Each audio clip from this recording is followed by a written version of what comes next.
Ayun, kumusta po kayo lahat dyan mga kababayan? Welcome back sa PH Update.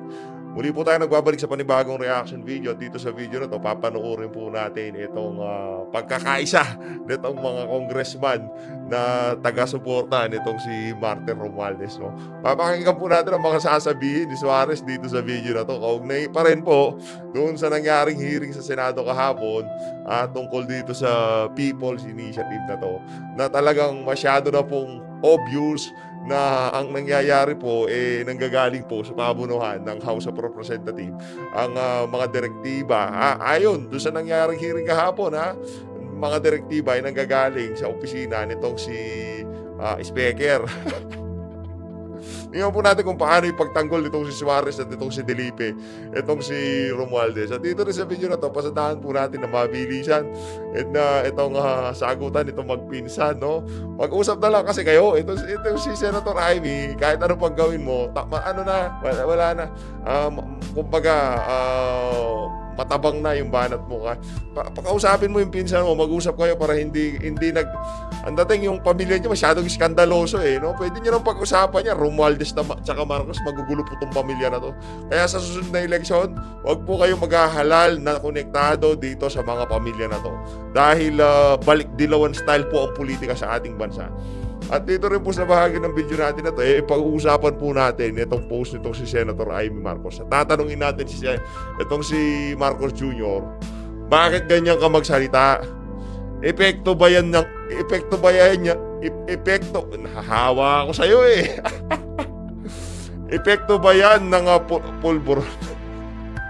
Pakinggan po ninyo mga kababayan. Tayo, hindi naman kumbaga, ayaw nating gumawa-gawa ng istorya dito. Ayan.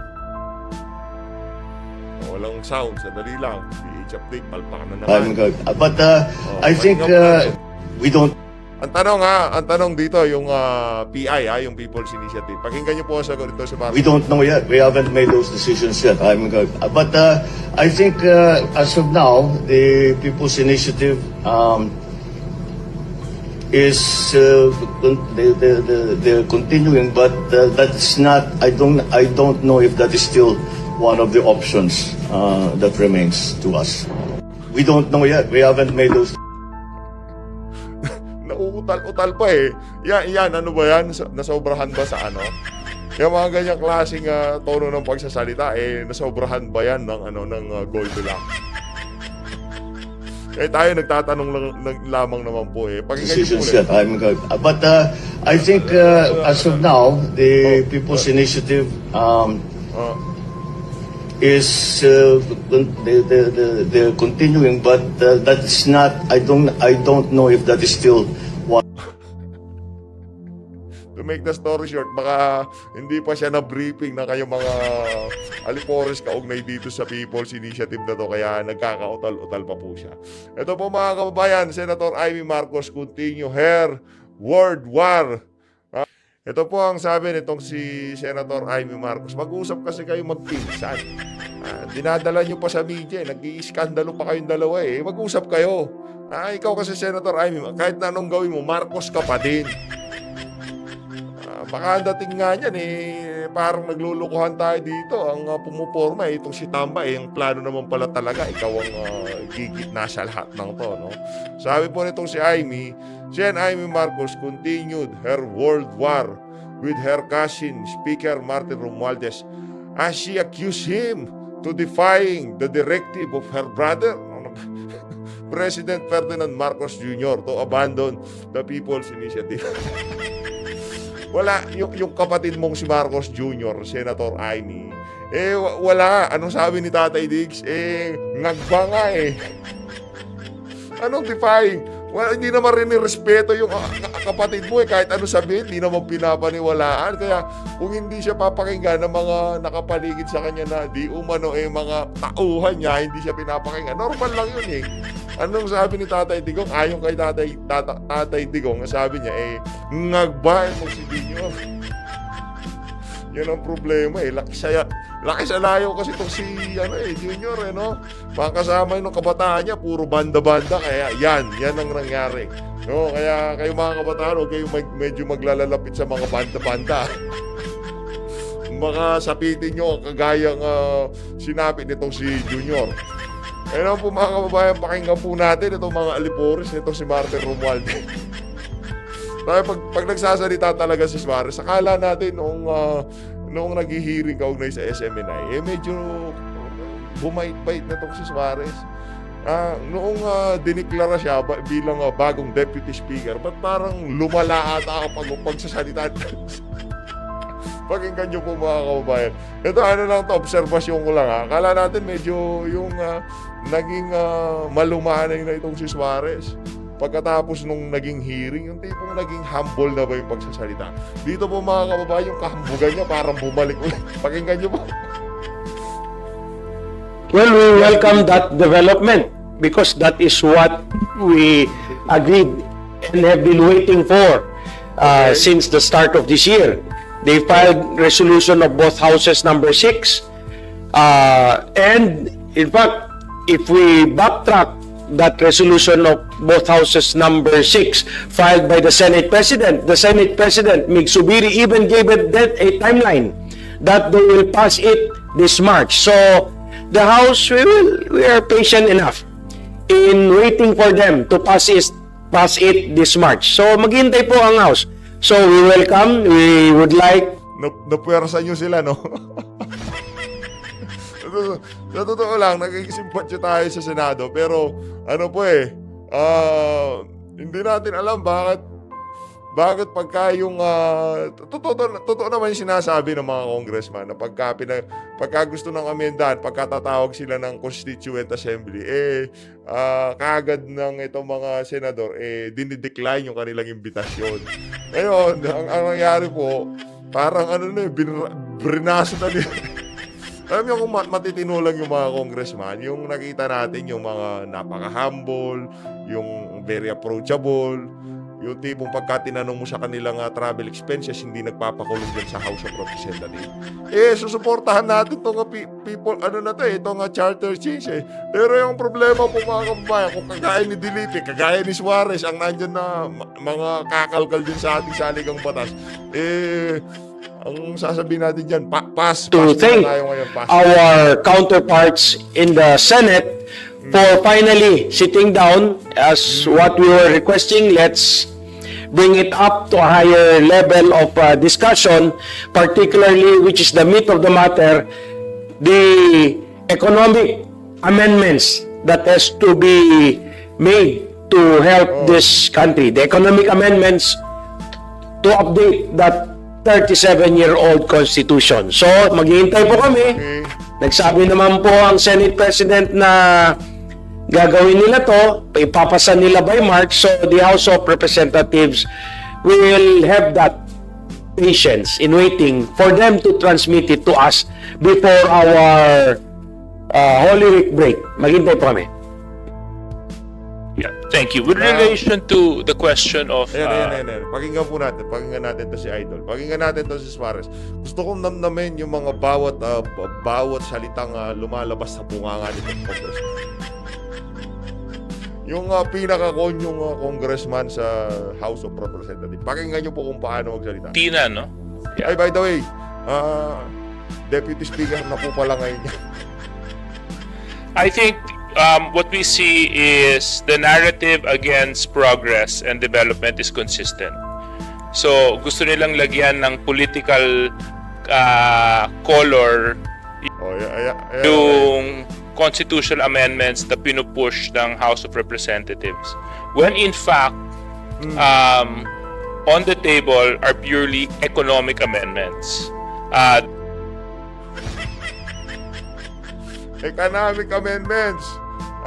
Ang binabati ko nitong sa Senado, yung People's Initiative na di umano nag-emanate dyan sa House of Representatives. Promotor yung speaker nyo. Yun ang inaalmahan nila. Sa katunayan, nag-file nga ng resolution itong si Zubiri, di ba? Yun okay naman sila, just economic provision. Kaso ang problema, yung PI, dire-diretso pa.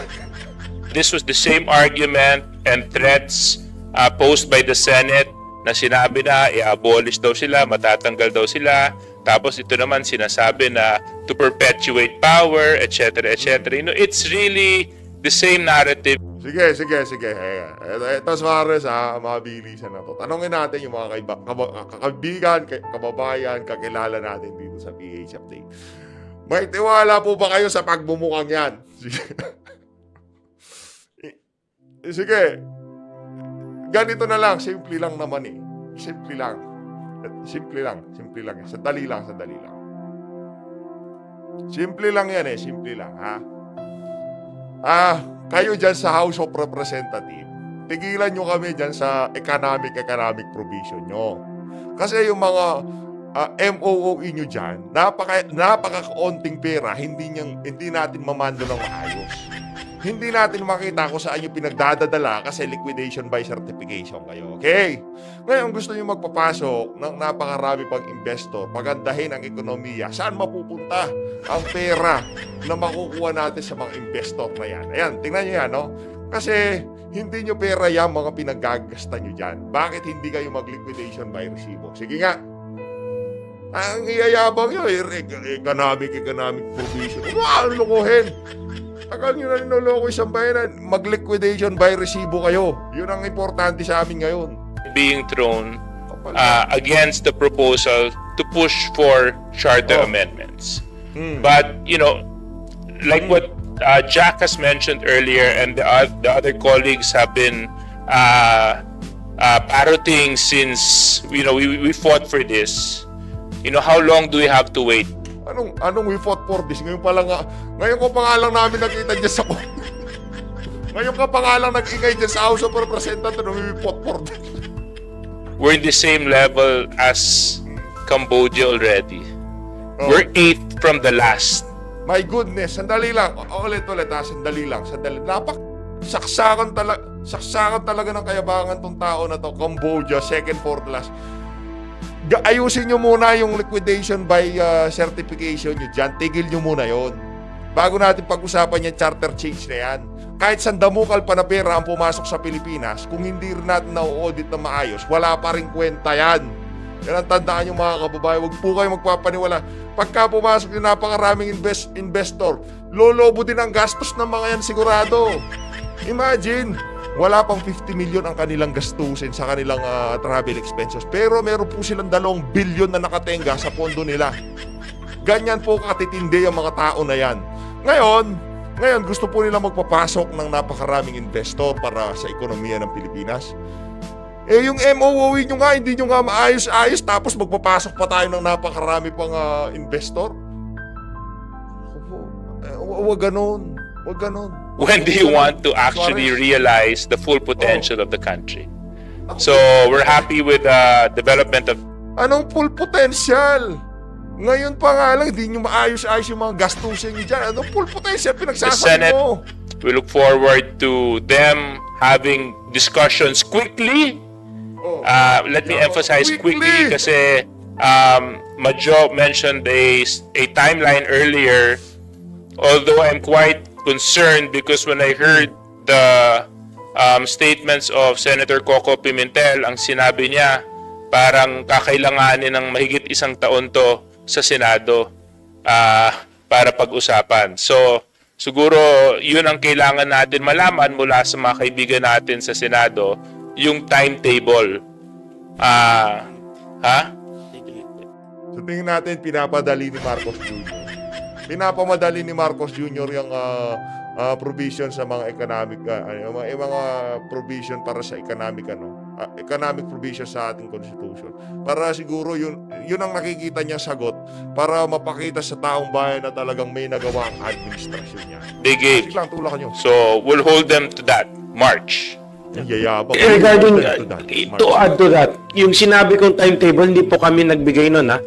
May records na nag-issue ng statement po yung Senate President at sinabi nila, Senate President Mig Subiri,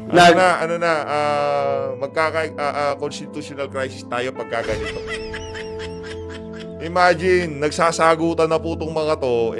Wala tayong pakialam dito sa dalawang upper chamber tsaka lower chamber. Pare-pareho lang naman pong liquidation by certification yan, Ang nangyayari po, ang dating parang meron na talaga tayong constitutional crisis kasi hindi na po talaga sila, wala nang maayos sa usapan nila eh. Nag-uusap itong dalawang chamber na to sa media. Wala nang proper communication. Talagang nagsuluyan na ng kandila, ika nga. Tatrabawin nila to at they will try to have it for March para i-transmit po sa amin.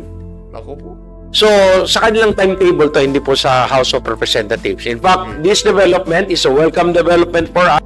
So pagka hindi natuloy yung timetable, yung People's Initiative, diretso pa rin. Sige lang, diretso lang. Kung matransmit nila sa amin ng March, nandito na sa amin yung bola, tatapusin namin. Hindi. Tuloy nyo yan. Napakaganda ng ginagawa nyo. Tuloy nyo yung People's Initiative. Tuloy nyo lang. Sige. Bilihan nyo pa yung mga yung mga taong bayan. Sige, bilihin nyo. Napakagaling yan. Approve sa akin yung ginagawa nyo na yan. Di ba, mga kababayan? Diretso lang. Pati mga sundalo, pulis, bilhin nyo. Bigyan nyo ng tig 1,000. Hindi itong mga tao na to yung mga nagpapapirma. Sabi nitong mga inimbitahan sa Senado, ang opisina nitong si Romualdez ang promotor dito sa PI na to. Kaya ang aking ini-encourage ko palalo itong mga nasa likod ng PI na to. Kayo dyan, kung sino man kayo dyan sa House of Representatives na nag-spearhead itong PI na to, diretso lang. Yan ang gusto namin, diretso. Sige lang, go. Diretso nyo lang, walang problema. Sige, diretso lang. Dilipe. Kung kilala mo man yung nagtutulak ng People's Initiative, pakisabi at saka ikaw Suarez, kung kilala nyo siya, sabihin nyo, pinapasabi ni PH Update, diretso nyo lang. Wag titigil. Tama yung ginagawa nyo na yan. Napakagaling yan. Talagang magiging shortcut yan. Napakabilis niyan. Para pwede na natin ipresenta sa taong bayan for a referendum. Pagbubutuhan na ng tao. Ngayon yung mga ibang agam-agam na may People's Initiative, hindi na po magagawa yon kasi isa lang po pwedeng initiative. Hindi. Tuloy nyo yung People's Initiative. Gusto ko yun. Gusto ko yung People's Initiative. Mahusay yun. Napakagaling nun. Tuloy nyo lang. Huwag nyo titigilan. Sige, ayos yan. Ayos.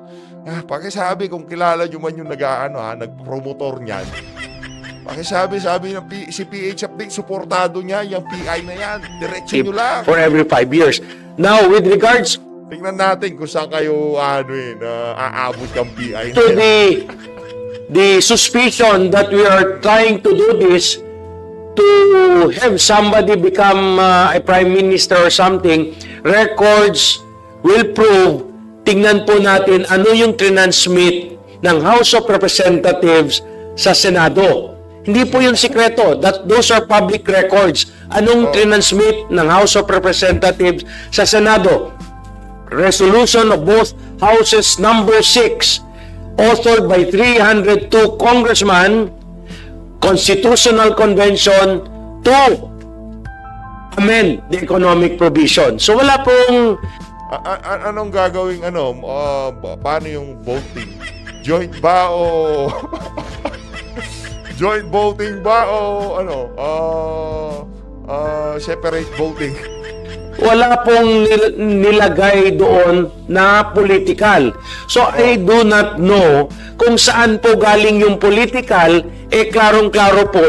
Hindi wala doon sa House resolution na yon. Yung pinal na wala doon. Nandun siya sa PI. Doon sa People's Initiative. Ngayon doon sa People's Initiative, ang tinuturo ng mga itinuturong promotor, yung mga tinuturong promotor, yan ang tinuturong promotor.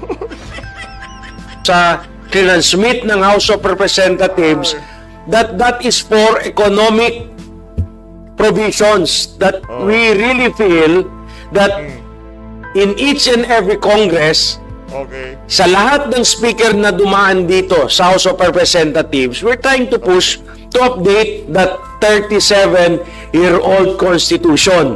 So, again, hindi nyo kami dyan. Wala, sa akin, tingnan natin kung anong yan, pag-uusapan pa naman yan Walang problema dyan, pag-usapan lang naman Ang problema dito, mga kababayan, i-comment nyo sa baba kung pinagkakatiwalaan nyo ba yung mga pagmumukha na yan. Siguro balikan po natin, I'm challenging those who are accusing the House of Representatives of trying to put in this, pushing for this constitutional amendments or changes in our constitution to review. Pakita nyo po yung dokumento na nagsasabi na we are pushing for those type of political changes. You present. We challenge them to go and check the records of the Senate of what we transmitted. Tama na po yung istorya-storya at kung ano-anong kalokohan. Kaya nga masaya kami ngayon upon learning that the Senate is now going to deliberate on it. Ang po natin iniintay yan. So tama na po yung mga kung ano-anong Napuwersan nyo sila, no? storya. Ang dating parang ngayon, kayo ang tigas na Let's tigas, eh, no? stick to the facts of what we transmitted to the Senate, and we welcome the development from the Senate telling everyone in this country that they are going to discuss their RBH number 6, proposing amendments to the constitutional, to the economic provisions of the Constitution. Ayun. I think I've answered Eh, naano po natin to, no? Kinakat natin. Gusto ko lang kasi marinig itong si Dilipi at saka itong si Suarez. Totoo lang. Yan si Dilipi, di ko pa narinig yung nagtanong niya sa hearing, eh. Yung si Suarez, nakita ko na yung mga banat niya sa hearing, eh. that question last Monday. Was it Monday or yeah, Ha? Monday when we had an May pataas-taas pa ng kilay yan. Ha? May pataas-taas pa po ng kilay yan kung di nyo nalalaman niya si Suarez. Ganyan-ganyan pa yan. interviewed ba? I think you asked it. So, ako naman yung position ko same, no? It's baseless. It's sad that it Deputy Speaker na yan, mga brads. had to be mentioned, but if kung titingnan nyo naman po yung nagawa at performance ng ating presidente, yun ang magpapatunay na yung mga Presidente. binanggit ni Mayor Baste na lack of compassion, lack of direction. Correct. Tama lahat yung sinabi nitong Mayor Baste. Tama lahat yun. Walang mali doon. Kaya kung kailangan man na manawagan ng pag-resign, walang mali doon. Tsaka freedom of expression, karapatan yun ng bawat Pilipino. Kahit sabihin ko, Suarez, wala.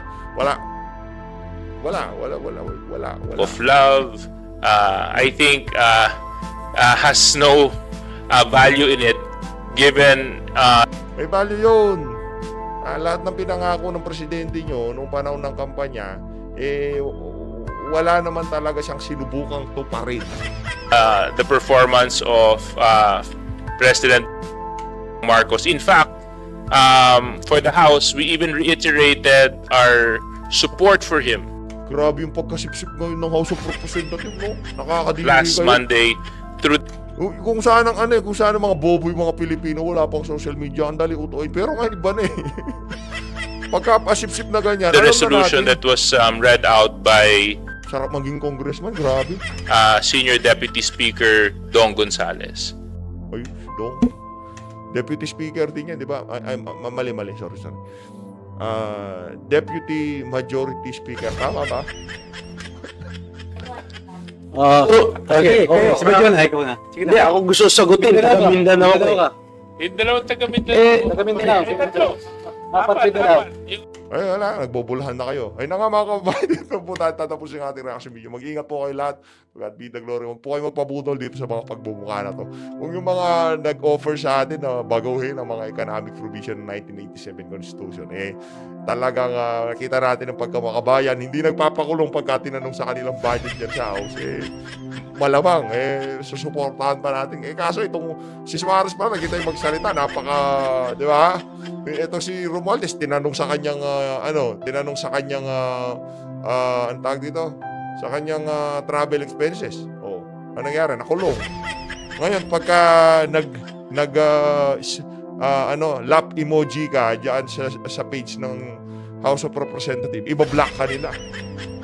Ganun po katindi dyan. Ibang klase dyan. Pagka, kunyari, smile face ka, no? Tinawanan mo yung post nila. Ako, yari. Ibablock ka ng mga yan. Wag po kayo mag-angry react dyan. Ako